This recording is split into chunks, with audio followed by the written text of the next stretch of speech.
Daniel capítulo 10, la última visión. Versículo 1. En el tercer año de Ciro rey de Persia, un asunto fue revelado a Daniel, cuyo nombre era Belsasar, y el asunto era verdadero, pero el tiempo señalado era largo, y él comprendió el asunto, y tuvo entendimiento de la visión. Este versículo nos introduce a la última de las visiones registradas del profeta Daniel. La instrucción impartida a él en este momento se continúa a lo largo de los capítulos 11 y 12 hasta el cierre del libro. El tercer año de Ciro fue el 534 a.C. 6 años habían transcurrido consiguientemente desde la visión de Daniel de las 4 bestias en el primer año de Belsasar, año 540 a.C., 4 años desde la visión del carnero, el macho cabrío, el cuerno pequeño y los 2300 días del capítulo 8, en el tercer año de Belsasar, año 538 a.C., y 4 años desde la instrucción dada a Daniel con respecto a las 70 semanas, en el primer año de Darío, 538 a.C., como se registra en el capítulo 9. En el derrocamiento del reino de Babilonia por los medos y los persas, en el año 538 a.C., a Darío se le permitió ocupar el trono por cortesía de su sobrino Ciro. Esto lo hizo hasta el momento de su muerte, aproximadamente 2 años después. Alrededor de este tiempo, habiendo muerto también Cámesis, rey de Persia, padre de Ciro, Ciro se convirtió en el único monarca del Segundo Imperio Universal de la Profecía, año 536 a.C. Se considera que este es su primer año, su tercer año, en el cual esta visión fue dada a Daniel, sería fechado en el año 534 a.C. Se supone que la muerte de Daniel ocurrió poco después de esto, siendo él en este momento, según Plideaux, no menor de 91 años de edad. Versículos 2 y 3. 2. En aquellos días yo Daniel estuve de luto 3 semanas completas. 3. No comí ningún pan delicado, ni vino ni carne en mi boca, ni me ungí en absoluto, hasta que se cumplieron 3 semanas enteras. Las notas marginales de la Biblia King James indican 3 semanas completas es semanas de días, término que el Dr. Stonard cree que se usa aquí para distinguir el tiempo del que se habla de las semanas de años, que se han expuesto en el capítulo anterior. ¿Con qué propósito se humilló y afligió su alma este anciano siervo de Dios? Evidentemente con el propósito de comprender más plenamente el propósito divino relativo a los acontecimientos que iban a ocurrir a la Iglesia de Dios en el tiempo venidero, pues el mensajero divino enviado para instruirle dice, desde el primer día que pusiste tu corazón a entender, etc., versículo 12. Había entonces todavía algo que Daniel no entendía, pero en referencia a lo cual deseaba fervorosamente la luz. ¿Qué era? Era sin duda alguna parte de su última visión precedente, a saber, la visión del capítulo 9, y a través de la visión del capítulo 8, de la cual el capítulo 9 no era más que una explicación adicional. Y como resultado de su súplica, ahora recibe más información minuciosa sobre los eventos incluidos en los grandes esquemas de sus visiones anteriores.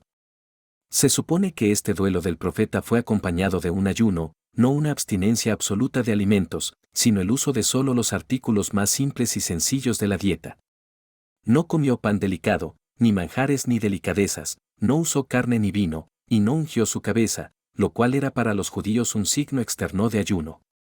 No sabemos cuánto tiempo habría continuado este ayuno si no hubiera recibido la respuesta a su oración, pero su proceder de continuarlo durante 3 semanas completas demuestra que, estando seguro de que su petición era legítima, no era una persona que debía cesar su súplica hasta que su petición fuera concedida.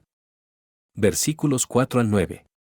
4. Y en el día 24 del primer mes, estando yo a la orilla del gran río, el cual es Hidekel. 5. Entonces alcé mis ojos y miré, y he aquí un hombre vestido de lino, cuyos lomos estaban ceñidos de oro fino de Ufaz.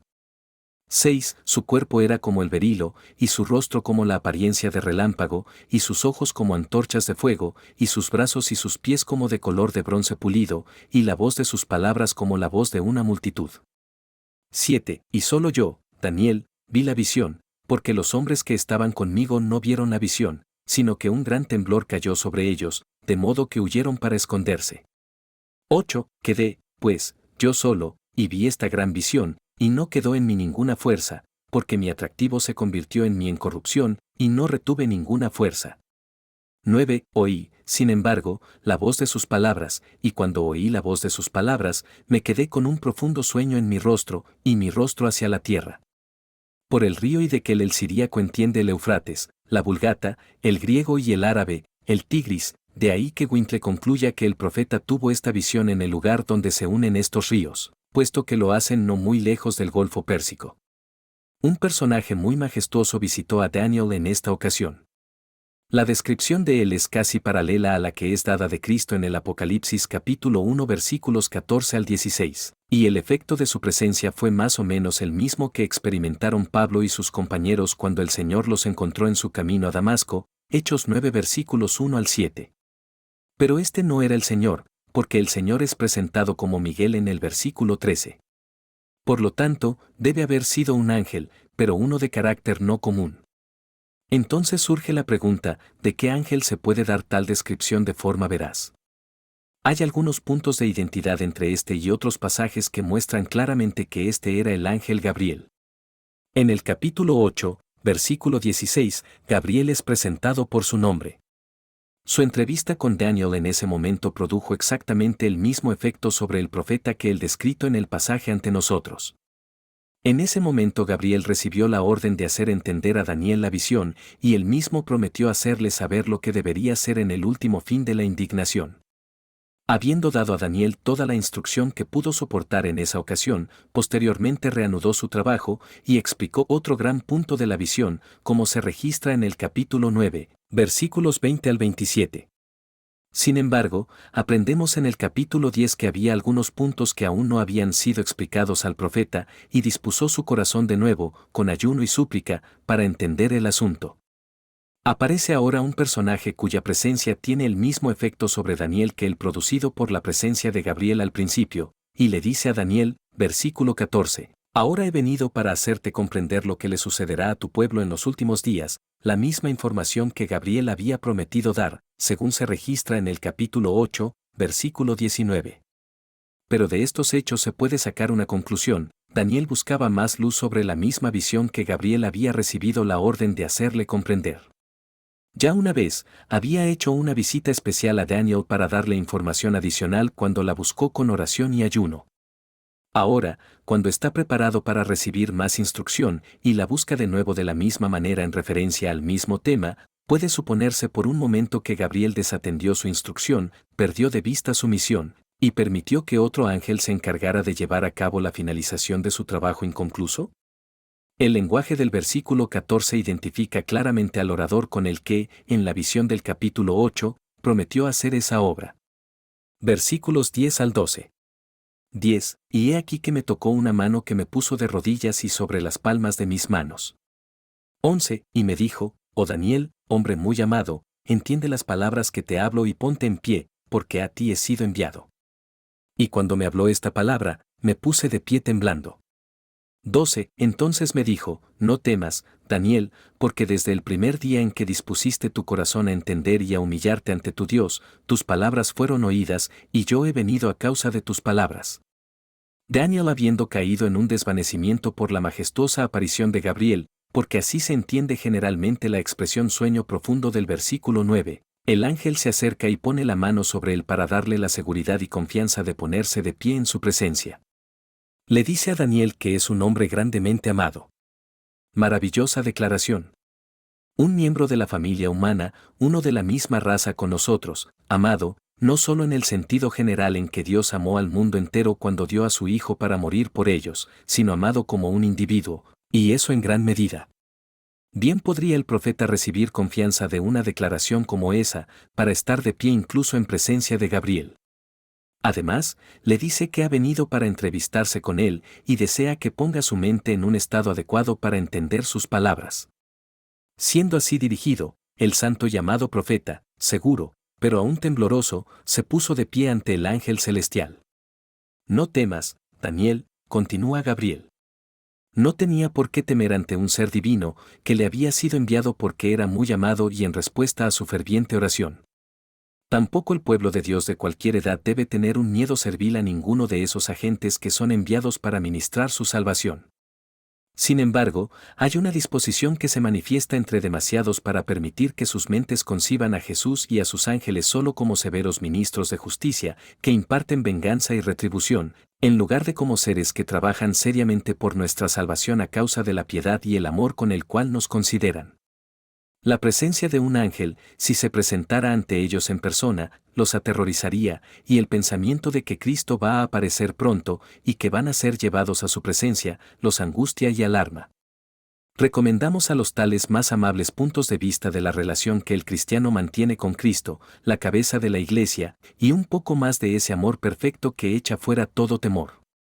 En el versículo 12 Baxter tiene la siguiente nota puntual: Daniel, como observa el obispo Newton, estaba ya muy avanzado en años, pues el tercer año de Ciro era el 73 de su cautiverio, y siendo un joven cuando fue llevado cautivo, no se puede suponer que tuviera menos de 90 años. En su avanzada edad, dispuso su corazón para entender las revelaciones anteriores que le habían hecho, y particularmente la visión del carnero y el macho cabrío, como se puede deducir de la parte que sigue, y para ello oró y ayunó 3 semanas.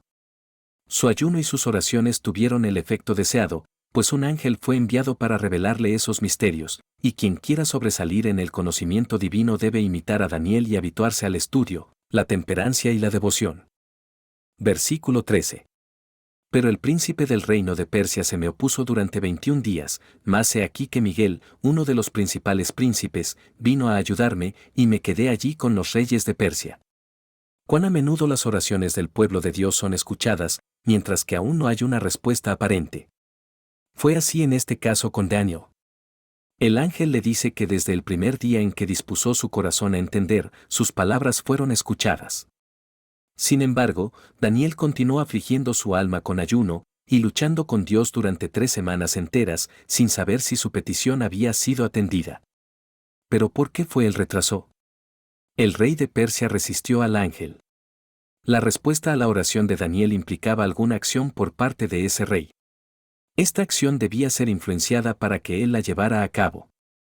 Sin duda se refería a la obra que iba a hacer, y ya había empezado a hacer, en favor del templo de Jerusalén y de los judíos, siendo su decreto para la construcción de ese templo el primero de la serie que finalmente constituyó ese notable mandamiento de restaurar y edificar Jerusalén, a cuya salida comenzaría el gran periodo profético de 2300 días. Y el ángel es enviado para influir en él para que siga adelante de acuerdo con la voluntad divina. Que poco nos damos cuenta de lo que ocurre en el mundo invisible en relación con los asuntos humanos. Aquí, por así decirlo, el telón se levanta por un momento, y vemos los movimientos que hay dentro. Daniel ora. El creador del universo escucha. Se da la orden a Gabriel de ir a su rescate. Pero el rey de Persia debe actuar antes de que la oración de Daniel sea contestada, y el ángel se apresura a ir al rey persa. Sin duda, Satanás debe hacer que sus fuerzas se opongan. Se reúnen en el palacio real de Persia. Todos los motivos de interés egoísta y la política mundana con la que Satanás puede jugar, sin duda los utiliza en su mejor ventaja para influir en el rey en contra del cumplimiento de la voluntad de Dios, mientras que Gabriel lleva su influencia en la otra dirección. El rey lucha entre emociones conflictivas, vacila, se retrasa. Día tras día pasa, sin embargo, Daniel sigue orando. El rey sigue negándose a ceder a la influencia del ángel, expiran 3 semanas, y he aquí que un hombre más poderoso que Gabriel ocupa su lugar en el palacio del rey, y Gabriel se aparece a Daniel para informarle del progreso de los acontecimientos. Desde el principio, dijo él, tu oración fue escuchada, pero durante estas 3 semanas que has dedicado a la oración y al ayuno, el rey de Persia ha resistido mi influencia y ha impedido mi venida. Tal fue el efecto de la oración. Y Dios no ha levantado barreras entre él y su pueblo desde los tiempos de Daniel. Aún es su privilegio ofrecer una oración tan ferviente y eficaz como la suya, y, como Jacob, tener poder con Dios y prevalecer. ¿Quién era Miguel, que vino a ayudar a Gabriel? El término significa, el que es como Dios, y las Escrituras muestran claramente que Cristo es el que lleva este nombre. Judas, versículo 9, declara que Miguel es el arcángel.